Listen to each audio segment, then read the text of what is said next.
Today I will be presenting leadership communication styles. So first we'll be starting off with case studies of leaders using different leadership styles. So leadership communication is complex. There's more to it than just giving instructions. These styles can vary greatly, and they will impact team performance and relationships significantly. They can adjust their communication styles depending on a certain team or situation, and they have a practical impact of communication choices and leadership. For case studies, research, and interpersonal impact, leadership effectiveness is dependent on how they apply that communication. When you have a supportive and confident leader, you tend to have satisfied and committed teams. When you have a leader who practices mindful listening and they'll focus on those team relationships, you not only can reduce misunderstandings, but you will also strengthen collaboration. Effective leaders will also interpret team needs and adapt their approach intentionally. This shapes performance and interpersonal relationships. From personal experience, Albrona states that a coaching style is nice because, while a previous group project, the team leader provided guidance, positive feedback, and encouragement, and that allowed for a confident, collaborative team. And then also, for a democratic style, a leader would receive input before making decisions. And these examples show how, from personal experience, this can translate into the real world, especially after doing research. So, when we're looking at leadership styles, we have a few real-life examples of what leaders and what styles they use. For example, Jeff Bezos, he's authoritative, and he's also direct, clear, and decisive. It's good for performance, but his team's probably very stressed. For Elon Musk, he's a visionary, and he's inspiring, goal-oriented, and motivating, which it inspires commitment, but it does require balance. Now, take a moment to pause and read this over if you need to. We will be taking a quiz in just a moment here.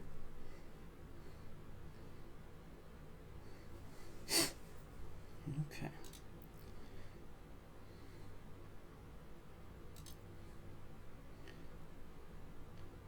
So, for the first question, we're wondering which leader would use an authoritative leadership style.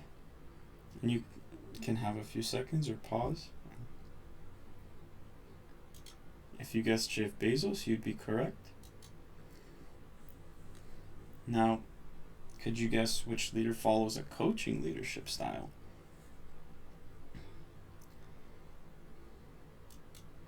If you guessed Shantanu Narayan, you'd be correct. Which key communication trait best suits a visionary leadership communication style? That's right, inspiring, goal-oriented, and motivating. Now, which communication style is ideal to build trust and encourage sharing ideas? Correct, democratic. Now, which communication style is best used to encourage personal growth and collaboration? Nice, that's coaching. Hopefully you got all 5 right. Let's get back to the presentation. So in conclusion, leadership styles show that effective leadership is dependent on an adaptable and intentional communication, not simply just following one style. The studies indicate that communication that is supportive, clear, and relational will improve trust, collaboration, and resilience. Being able to adapt their communication styles to best suit a team and a situation creates an environment where people feel valued and motivated. So, on to emotional intelligence and its influence on leadership communication. Being able to emotionally connect with your team will bring out motivation, and productivity. In fact, empathetic managers are often viewed highly amongst their peers and their leaders. Lacking in emotional intelligence and interpersonal skills have a negative impact on the team through stress and conflict.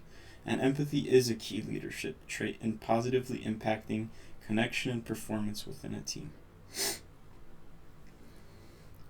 Mindful leadership will encourage leaders to act with intention at work and at home. When you, as a leader, will practice mindful leadership, it encourages you to stay present and connected to not only your emotions but to others. And practicing mindfulness daily will positively influence listening and communication habits. It allows them to effectively guide their team through change. Mindful leaders tend to be more courageous, willing to listen, understand others, and more intentional in their actions. To understand empathetic leadership, we can take a look at a few things here. Being an empathetic leader means recognizing others' needs and feelings.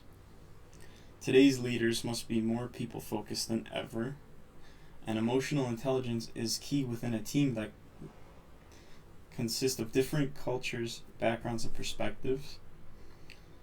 And some leaders will naturally express empathy, while other leaders may struggle with that. And thankfully, it's possible to improve that skill. You can take training or coaching. So we have 4 key ways organizations can support leaders in building empathy. And that's talking about the value of empathy, making sure it's part of the conversation on a day-to-day basis and valued within a team. Will show that it's important and people value it.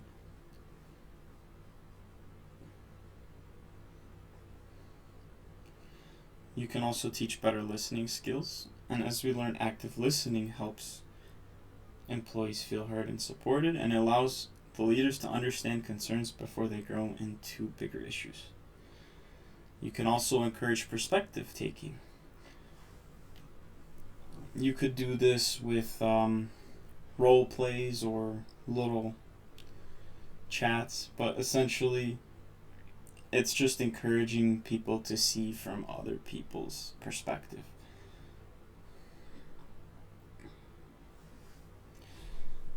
So another thing we can look at is to cultivate compassion. Compassionate leaders consider how their decisions impact employees, customers, and the broader community. When the leader cares, it shows, and people respond to that with trust and loyalty.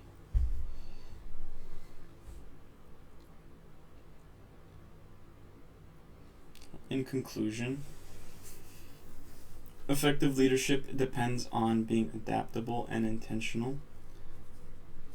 Oh, this is mixed up. I apologize about that.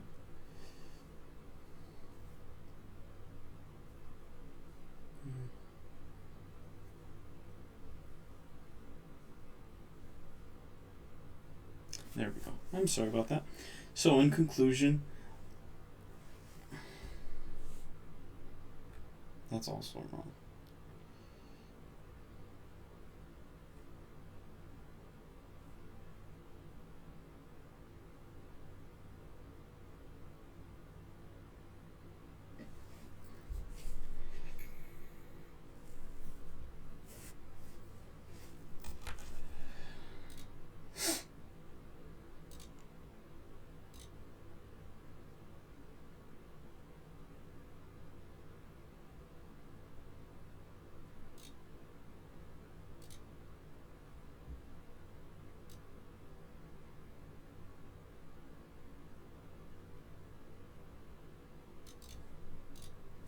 Okay. Now we'll look at early leadership skills associated with successful communication. New leaders may struggle to utilize proper communication techniques, but thankfully they can improve that. There's more to leadership than just being in charge. You need to be able to properly communicate, share encouragement, and have the ability to adapt rapidly. As they hone their skills, they will notice improvement in team productivity, communication, and morale. While communication is a major function, it's also important as a leader to be active, in the moment, and self-aware.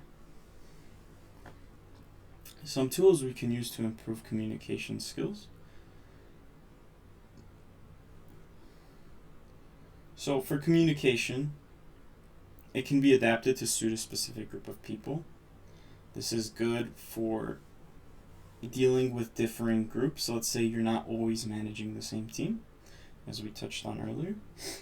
Being able to properly convey the importance of a task to the team will allow them to understand better and improve their motivation. And you can also utilize active listening to earn trust and make the team members feel cared for.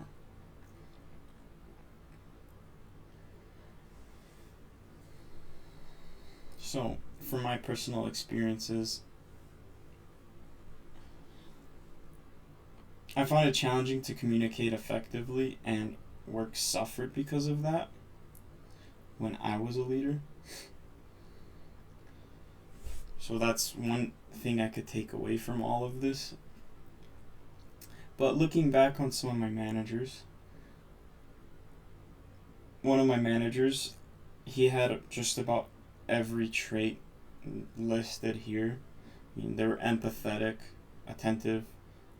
It genuinely seemed like they cared for their team, and that really showed, and it did make me a better worker for it, and team morale was great.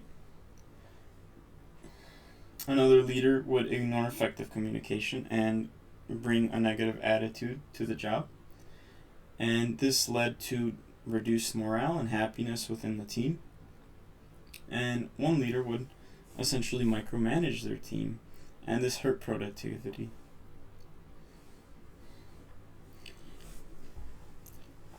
Some skills that a new leader could learn is clarity and precision. So for clarity and precision, it's crucial to be able to deliver a message to someone in a team that they will fully understand. Everyone's unique, and everyone will probably hear the same message, but they will probably also understand it differently. So it's important to be aware of that. Active listening, that's another tool that they can use. It's important to receive, understand, and think about what someone on the team says, and this will remove chances for miscommunications and make the team feel involved. Practicing empathy, again, it's important because it makes the team feel understood even in potentially challenging times. A leader with good communication skills will empathize with their team, which will build morale and understanding within a team. An effective method of delegating tasks is persuasiveness. Being able to persuade others to take action on certain tasks gives them agency and independence in certain tasks. In conclusion, new leaders often have much to learn in communication effectiveness. Studies showcase the importance of these skills and how they can affect a team positively. There are multiple methods shown that are ideal leadership communication traits, such as empathy, active listening, and clarity. They can all have different use cases, but will achieve a positive outcome within a team. And just to touch on one more project our group did together. So essentially we played a game called Which Leader Am I? And we did 3 rounds where each of us was the leader for the one time. And then in that round, with the one leader, we would pick which leadership style we were going to be and have our team perform a small task, such as ranking 3 items for a picnic or choosing a favorite snack from a list of 5.